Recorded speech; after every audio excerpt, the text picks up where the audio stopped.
Now remember, I told you that there are different styles for the borders as well. Let's take a look. So over here, I'm simply going to go over here and remove, and you see these are the different options that we have over here, right? So for this case, I'm just simply going to hide this particular property so that the contradiction is not there.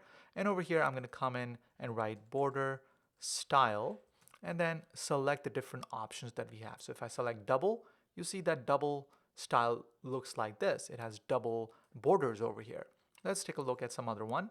If I have, let's say, something like dotted, so if I do dotted, it looks like this. So you can play around with different styles of your border as well.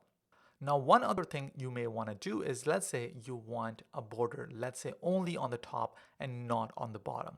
Similarly, you can actually have border top, border bottom, border left, border right, just the way we have it for padding top, padding bottom, and such. So let's say if you only want, let's say the width to be on top, you can simply come in over here and instead of writing border width, you will say border top dash width. So it's only going to be on the top. You see it's not on the right hand side. Actually on the right hand side it has some other ones, the default ones, but basically that's what you have over here. So let's say if you want the style on top to be, so style top, border top style, and border top dash color. So that's the way you would code it.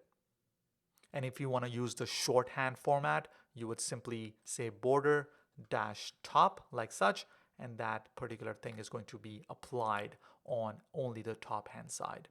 So that's pretty much it for this video. This is about borders, and I'm going to talk to you in the next. But you are noticing that just by using these simple properties of margin, border, padding, you're actually making your website a little bit more professional. And that's what CSS is all about. Talk to you in the next video where we're going to learn more.